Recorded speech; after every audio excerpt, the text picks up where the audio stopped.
Hello, ladies and gentlemen. Welcome to Triple N Media. I am Dr. Nik Nikam, a cardiologist from Houston, Texas.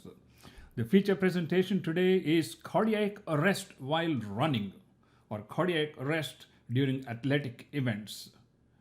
It is not an uncommon feature, and we're going to look at what are the causes of cardiac arrest or cardiac collapse during running or during an athletic event, and how do we identify them, and most importantly, how do we prevent people from getting these complications to begin with. It is exceedingly important to identify pre-existing conditions which can save a person's life.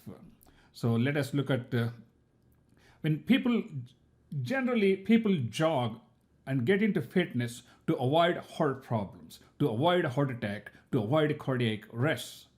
But in the process, the incidence of cardiac arrest while running is like 0.54 for 100,000 people or 1 per 200,000 people. But that's not it. In athletes, 1 out of 80,000 athletes die each year from cardiac arrest or heart-related conditions. And in many of these patients, they have underlying structural heart disease, which I'm going to talk about in a minute. And let's talk about marathon running.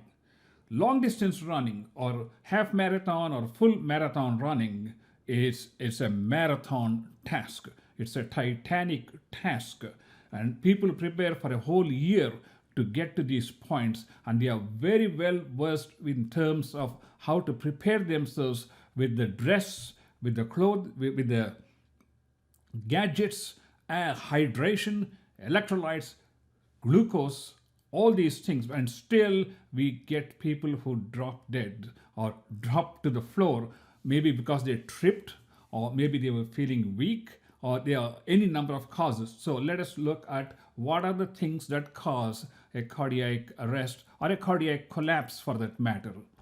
Before I get into that, I want to tell you what triggered this presentation. I was reading through the medical journal and I came across this Monterey Bay Half Marathon in California, reported on November 13, 2022.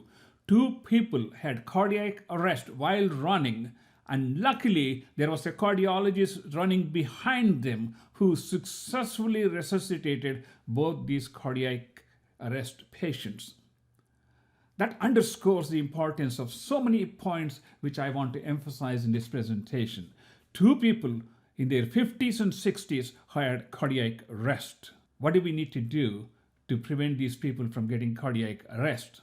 And most importantly, Dr. Stephen Loam just happened to be one of the runners in that marathon. And how do we prepare for an event such as a cardiac arrest or a collapse or a fall down when somebody is participating, or I would say thousands of people are participating in a half marathon or a marathon? And we will address that in the next few slides.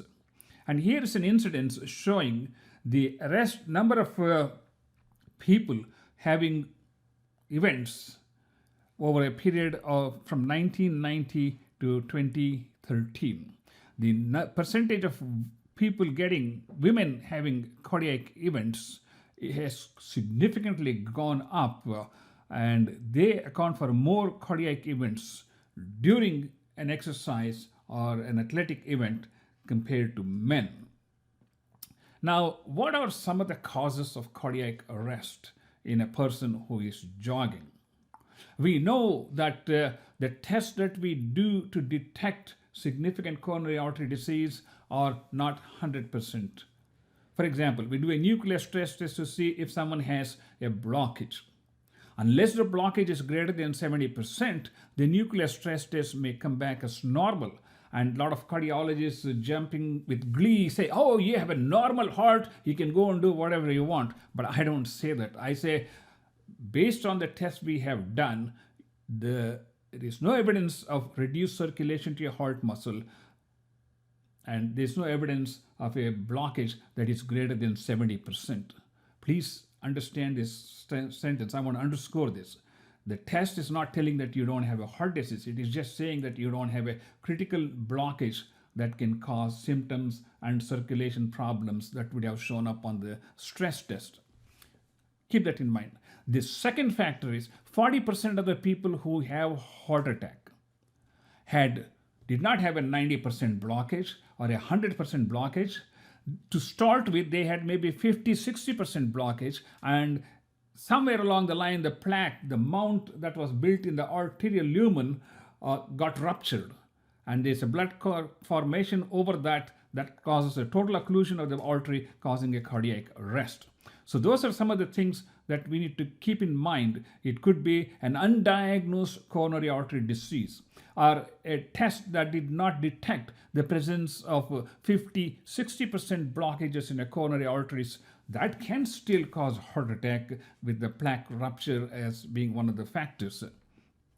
And when people are exercising, you have to understand there's tremendous amount of sympathetic stimulation going on. And these high levels of sympathetic activity can stimulate your heart, and that can precipitate irregular heart rhythms. And combine that with electrolyte and water imbalances due to exercising, sweating, and drinking too much fluids, that can lead to another set of problems, namely low blood pressure. That can cause people to just collapse. There's significant changes in the volume, and there's also significant changes in the electrolytes like sodium, potassium, magnesium. All these things can cause, like low potassium and magnesium can cause arrhythmias and also muscle cramps, from which people may just fall to the ground, not necessarily have a cardiac arrest. And when people are pretty dehydrated, and when they are exercising, the heart is not able to pump adequate blood. It is called the reduced diastolic filling period, a fancy term saying that the heart is going so fast, it has no time to fill up with blood to pump enough blood to the brain and the body. As a result, people develop low cardiac output, low blood pressure, and collapse. So drop in blood pressure is one of the things I talked about. Muscle cramps I talked about. I don't know if you can see my arrow. Blood pressure low, I talked about muscle cramps. Heat stroke. Heat stroke is where you sweat a lot, you are dehydrated, you have a sudden imbalance in your electrolytes, and the heat will increase your body temperature that can lead to a cardiac arrest or collapse. And electrolyte imbalance. And of course, if you have diabetes, you need to be concerned about sugar problems. Running low sugar can also cause these things.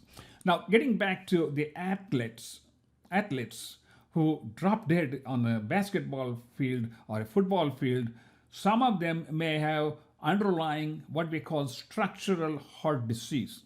The most commonly detected structural heart diseases are listed here.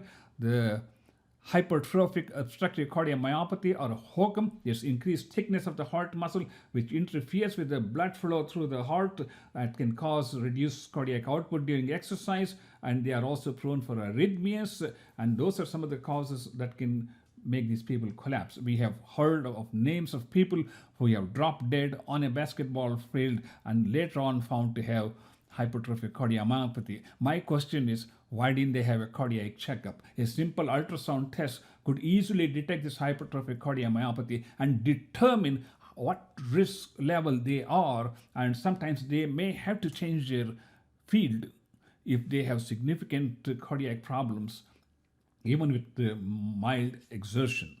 Some patients with this dilated or congestive cardiomyopathy and coronary artery anomaly, yes, coronary artery anomalies can cause reduced circulation to the coronary arteries during exercise because of the compression of the arteries, and that can lead to a heart attack. Hypertrophy, coronary artery disease, non-compaction of the ventricle, and a few other conditions. But how do we prevent these complications? I will tell you, just like anywhere else, if it's a rainy day, you take an umbrella. If you're having a half marathon or a full marathon, I think the city ambulance should be fully equipped with an ACLS team to handle a cardiac arrest or any type of a medical emergency that might arise along the 13 or the 26.2 mile race which these people are taking. We are talking about several thousand people, like Boston Marathon or New York Marathon, Manhattan Marathon. There are several thousand people who are taking these parts, and it will last for several hours, 5-6 hours. And it is imperative on the part of the city to have a fully equipped, ACLS equipped ambulance just traveling behind them, because we never know when we are going to need it.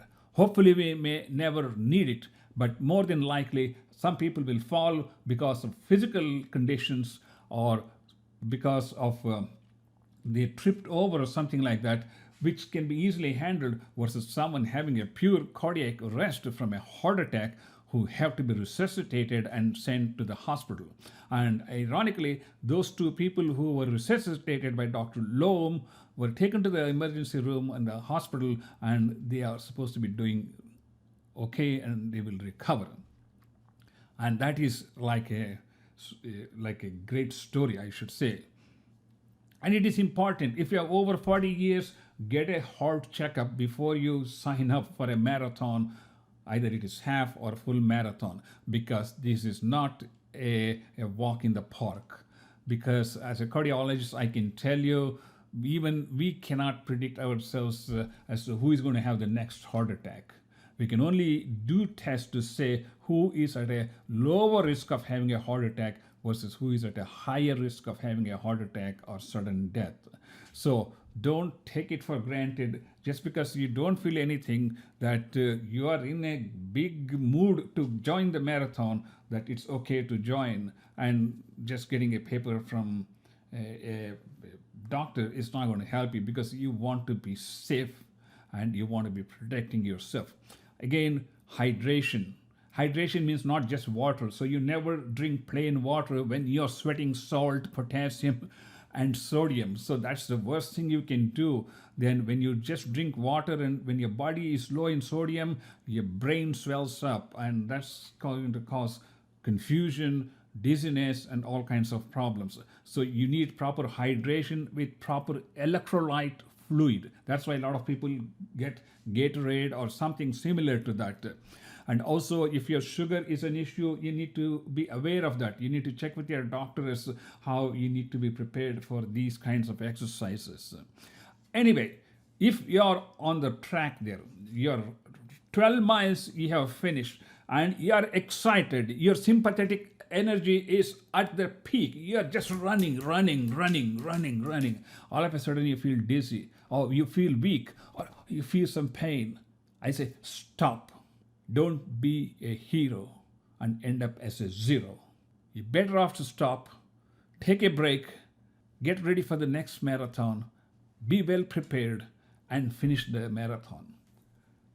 So this is a quick overview of cardiac arrest while running and in athletes, and what causes them, and how you prepare to avoid those complications. I am Dr. Nik Nikam. Thank you so much for watching this presentation, and please do subscribe to our YouTube channel. We got numerous presentations on cardiovascular health, and I will see you in the next presentation.